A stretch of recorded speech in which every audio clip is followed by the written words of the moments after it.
Blessed are those who hunger and thirst for righteousness, for they shall be filled. That's our main verse for our midweek blessing tonight. A few years ago, it is rumored to have happened, so let's go along with it. But a reporter asked Gandhi, "What do you think of Christians coming over to India and trying to convert everybody?" To which, and I'm paraphrasing, Gandhi responded something along the lines of, "I think it would be better if they would come live amongst us and live out the principles of the Sermon on the Mount." Christian evangelism over the centuries and the millennia has taken a bit of a turn. So, for that and some other reasons, it just feels like the right time for our midweek blessing. In this particular series, we're going to go to Matthew 5, 6, and 7 and the Sermon on the Mount. And we we know that as what Jesus was saying to the world then. What would Jesus say to the world in 2026? Now, of course, if you're living in 2029, this happened 3 years ago. So, how's it going? From our vantage point, we don't expect good.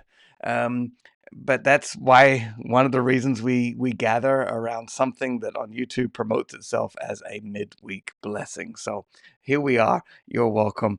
I'm glad that you're here. Now we've come to the one, two, three, fourth beatitude.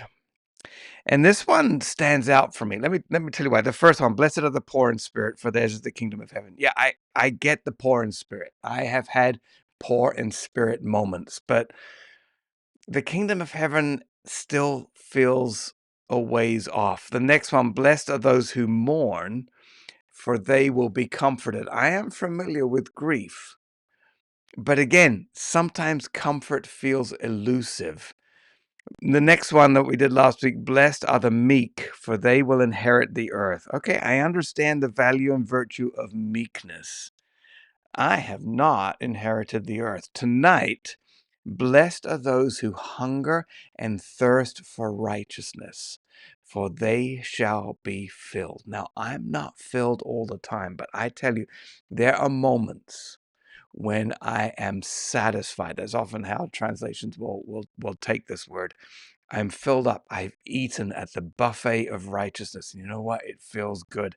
I feel like I am living out the promise on this one. And I can't say that for the first three. And you can decide what that means about me. But that's this beatitude feels a little bit, it feels accessible. So let's jump in and let's take a look at that. Now, first of all, a little bit of paraphrase versus word for word translation issues again. I so often come back to this topic. It's one that fascinates me, one that I enjoy, one that I know a little something about. So, hey, I wallow in this. But while I often say I love a paraphrase, I'm not anti-paraphrase. There are many reasons why paraphrases are great. It lets us down again here. I think I've said that a little bit in this series. So I just need a little sip of tea. um, Ginger and lemon with a little turmeric in it. This is a good one. This is a really good one. Don't brew ginger too long. It's like green tea. You'll ruin it. Okay. The throat is healed. Totally forgot what I was saying. It's probably good because it was something along the paraphrases and word for word. Most paraphrases take the word that we traditionally translated righteousness and go, wait a second, righteousness is a nebulous word. What does it mean? Let's try and unpack it in our translation. And a lot of versions go for the word justice. My one of my favorite all-encompassing paraphrases, the NLT, New Living Translation, uses the word justice, and many others do as well. And justice isn't wrong. Um, God's justice is part of his righteousness, but his righteousness is a bigger umbrella than justice because God is just. He's also merciful. That is part of his righteousness as well. And for us humans, justice and mercy often seem opposite. In God, in the paradoxes I use to describe God, he can be full of justice and full of mercy at the same time. That's the God that I know. So justice isn't enough. Justice conjures up courtroom scenes for me. It conjures up lawyers. It conjures up lying the right way in order to reveal truth. It just doesn't seem like godlike righteousness to me. So the word justice is completely insufficient for me. So I need the nebulous word because it's a big word. Blessed are those who thirst after righteousness. I'll say something like thirst after um, God's character. Now, if I take that, let's hang on this word righteousness for a while. What am I hungering and thirsting for? I'm thirsting for God and His ways, His character, His choices, His decision. I want that for me. So when my own choices or my own ways are taking me on a downward spiral, I get to the point where I'm like, this is not working out for me. I hate life. This is awful. I need something better. And you get to the point where you, with the prodigal son, hunger and thirst for home. I'm eating pig's food. My father's servants ate better than this. I am starving. I am thirsty. I'm going to get myself home to my father. Blessed are those who realize their need, feel their need, are hungry and thirsty for God's law, His character, His ways, His choices. Blessed are those who hunger and thirst for His righteousness, for holiness, righteousness that, wait a second, God is offering that to me. Maybe I can become righteous. I don't have to wallow in this pig pit anymore. I need God. I mean, I really need, and not only do I really need God, I know that I need, because we always need God. Sometimes we forget. Blessed are those who hunger and thirst for righteousness. Okay, we sort of riffed on the word righteousness there. It's a big word. You can apply different things to it. Blessed are those who hunger and thirst for love, for peace, for beauty. I mean, the righteousness is it's like the word blessed. We don't have a good definition for the word blessed. We just have to apply meaning to the word. And so righteousness gives us an idea of God. Blessed are those who hunger and thirst for God, for His ways, for His kingdom, for His life, for His forgiveness. You know, it is a big, big word. So um that's what we're going to use there. Righteousness, holiness. Righteousness is being right with God, connected with God, in harmony with God, not in conflict with God. This is what we are looking for. And it's bigger than the word justice. So I'm leaving the paraphrases behind on this one, and I will go with a word for word translation, even though in the English language we have had to translate into English the word we've used as righteousness. So all right, let's take a little look at this part of it, the hunger and the thirst part. Now, something becomes a lot easier when you're really, really hungry. Eating healthy, not always easy. Just a little confession time from Stephen here, the simple pastor. Sometimes I eat food that's just not very good for me. But when I'm starving, eating healthy food, if it's laid in front, it's easy because I need food. I'm hungry. I will eat what is put in front of me. Rather, if I'm not so hungry, but I'm just feeling, oh, I need something right now. I'm feeling a bit glum. Um, Comfort food, less healthy food, even though I'm not hungry, feels really, really good. But when you're hungry, and this leads me into, I think, dangerous areas on the character of God, but I think a lot of you will understand what I'm trying to say here, at least.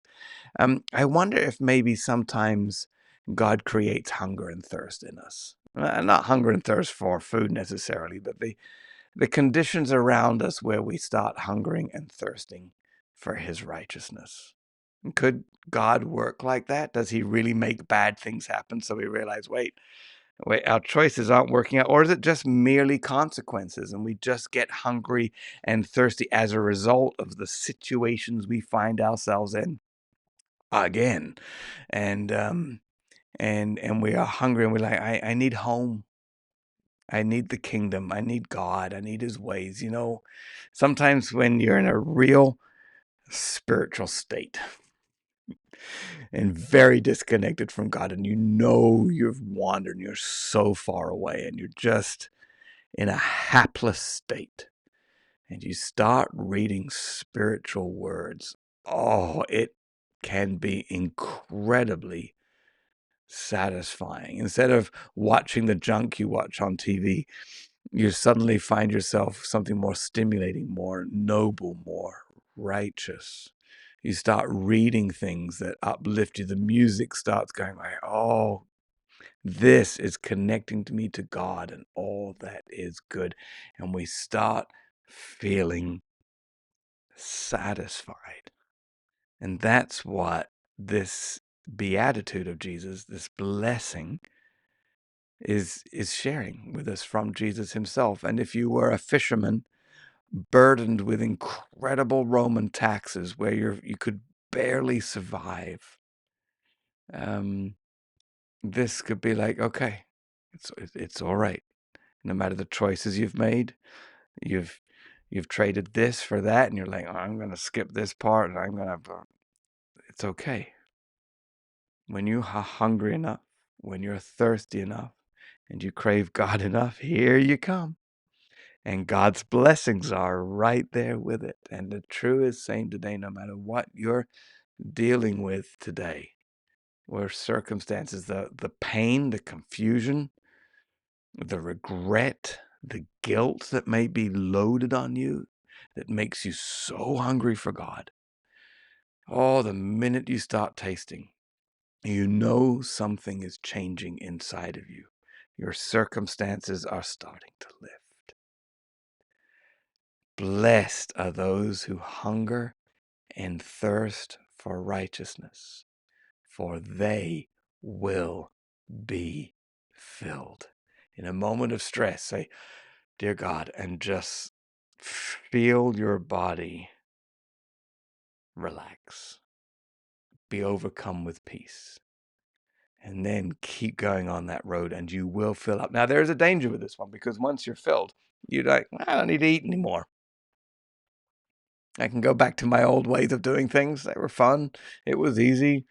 And then we just keep that cycle going. And it is a cycle. If you read the Bible from Genesis to Exodus, that cycle repeats itself so much. The Israelites, God's chosen people. Yay, God's great. We like what our neighbors are doing. And oh, God, it didn't work out so well. Please take us back. Hey, God's great. And that cycle continues in our own lives and in our own communities. So we know that story. So when you are filled, keep eating the good stuff and watch your life grow. And remember, there are other blessings and other beatitudes as well. This is not the only one. So when you're filled, maybe it's time to seek some of the other beatitudes that are on there. All right, I have a couple of questions to ponder. Love that word, ponder. I love the word think, but thinking is a little more aggressive, a little more deep, a little bit more penetrative. Ponder allows thoughts from all around just to swirl for an unlimited amount of time. I love the word ponder. So I've got a couple questions to ponder here. Number one, what are you craving the most right now? Because you can hunger and thirst for things that are not righteous. Hunger and thirst, is not specific in that particular department. So what are you craving at this moment? Are you craving comfort? Because it's nice to be comfortable. When you're really uncomfortable, I need comfort. I've shared a lot that I'm driving forklifts a lot right now, at least in my old job. And I have a few forklifts that I use, and one is very soft steering and is great for a good 8-hour shift. But another one, a newer one, ironically, the steering's a bit stiffer. And after 8 hours of that, it's like, whoa, my arm is feeling that a little bit. And I'm craving comfort. And comfort can take many different forms. I get hungry and thirsty for comfort. Some of us get hungry and thirsty for control. It's like, hey, my circumstance around me, you, and you, this, and this, it's not working for me. So I'm going to control everything. I'm going to nail it all down. And if that includes you, I'm going to nail you down. Are you hungry and thirsty for control? Does your life feel out of control? Seek righteousness. Let the control, the comfort, the approval, the success, these things, let them come from God's ways. Let him be part of that process. So what are you craving right now? Comfort, control, approval, success, or are you craving, hungry and thirsty for righteousness? And another element of this, I didn't really touch on this so far, but in what areas of your life have you settled for spiritual snacks instead of the deep satisfaction that God offers? In other words, I could be hungry and thirsty for righteousness, but I'm going to take a snack instead of a really good meal or a really good, healthy sequence of meals. And it's very tempting to go for that. Say, oh, I'm not hungry and thirsty anymore. I listen to a good song. I decided I'm not going to do that again anymore. I'm going to hang out with these people. And I'm like, oh, yeah, that snack was good. But this blessing implies that the meal, the sustenance, the substance comes from God. Blessing are those who hunger and thirst for righteousness, for God's ways, for holiness, for being right with God, being connected with God. And don't choose the snack form. Choose the real meat of it. Paul puts it like this in Hebrews. My brain's telling me it's Hebrews right now, but the little doubt is no, it's Hebrews. That young believers, young followers, new followers, can be satisfied with milk, whereas Paul says you should be on meats by now, solid foods, and look at your own spiritual experience. Are you snacking? Are you constantly getting hungry instead of feeding off of the right, real thing? Hey, I want to thank you for joining me here. It's nice to I like your company. I put this up on Facebook last time, and so got connected with you through this a little bit more than I usually do. But Facebook / Stephen Eastwood, or YouTube / at Simple Bible, or you can find all of this and links to all of it at simplepastor.com. Love to have your company. Let's finish with our blessing tonight, because after all, it's the middle of the week. We've come for a blessing. Let's word it this way. May God deepen in you a holy hunger for what is good and right and true. May he rescue you from the empty things that never satisfy. May your heart long for his righteousness more than the applause, comfort, etc. of the world. And may Jesus fill you again with the life, peace, and wholeness that only he can give. The blessing comes from Jesus and the life that he's calling and inviting you into. Thank you so much for being here. Blessings to you.